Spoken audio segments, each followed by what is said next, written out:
Hello, let's imagine for a few minutes that our planet has lost the sun. Such a scenario is not as far-fetched as it might seem to you.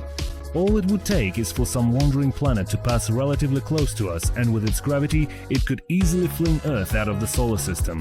In 2017, scientists determined that our galaxy, the Milky Way, contains about 100 billion rogue orphan planets that lost their stars long ago and now wander alone through the vastness of space. Now, I will tell you what will happen to us and our planet if we lose the sun. So let's imagine that the disappearance of the sun happened very quickly and for reasons unknown to us, and humanity had no time to prepare for this apocalypse. From there, events will unfold rapidly. Our planet will fly off in an unknown direction, taking the moon with it, which we will no longer see in the sky since it will stop reflecting sunlight. But the stars, on the contrary, will shine brighter than ever before, since their light will no longer be outshone by the sun's radiation. The entire planet will be plunged into eternal darkness.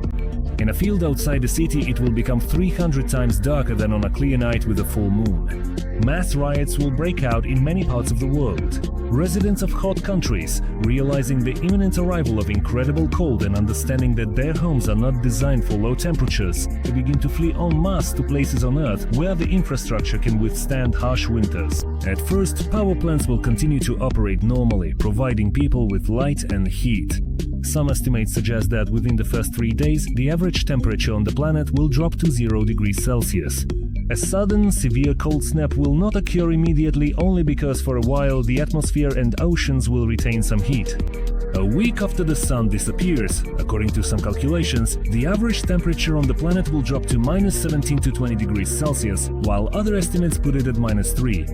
Within a couple of weeks, most plants on the planet will die due to the lack of photosynthesis and the onset of cold.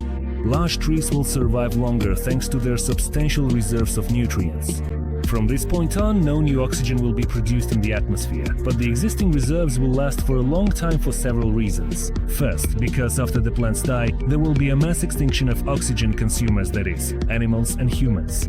And second, the reserves of oxygen in the atmosphere are so vast that even if the current rate of consumption continued, there would still be enough of this gas to last for hundreds, if not 1,000 years. A year after the sun disappears, according to some calculations, the average temperature on Earth will drop to -70 degrees Celsius, while according to others, it will fall to -40. Therefore, developed countries will only be able to build arcs in relatively comfortable conditions during the first few months.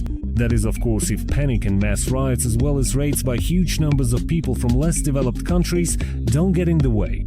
The governments of many major countries will become incapacitated. A rapid avalanche-like decentralization of governance will begin. No one will have real control over the situation because it will be impossible to respond in such rapidly changing conditions with such a huge population to manage.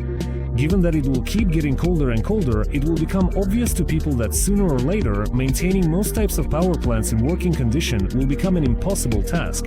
Therefore, one of the promising places for resettlement will be areas with geothermal sources. For example, Iceland already heats more than 80% of its homes using geothermal energy.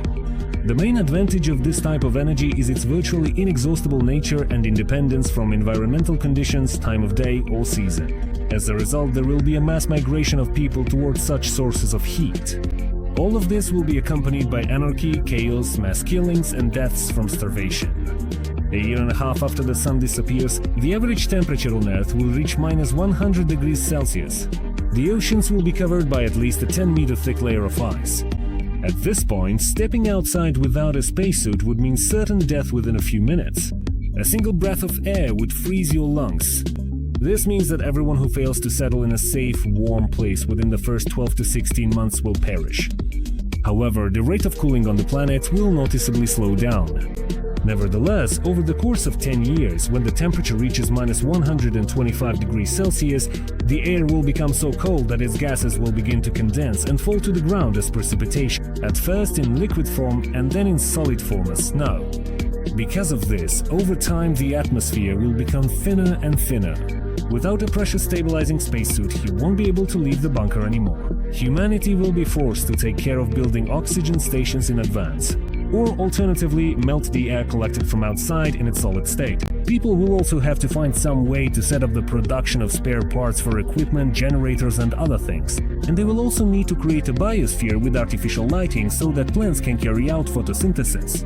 In the oceans, a thick layer of ice will serve as a good insulator from space for small underwater organisms that are able to live without light and oxygen at great depths, keeping warm thanks to geothermal heat sources. These organisms convert heat, methane and sulfur into the energy they need. 200 years after the sun disappears, the Earth will be frozen solid for kilometers deep. But thanks to the planet's hot core, there will still be liquid water with microbes beneath the massive layer of ice. And it will remain that way for billions of years to come.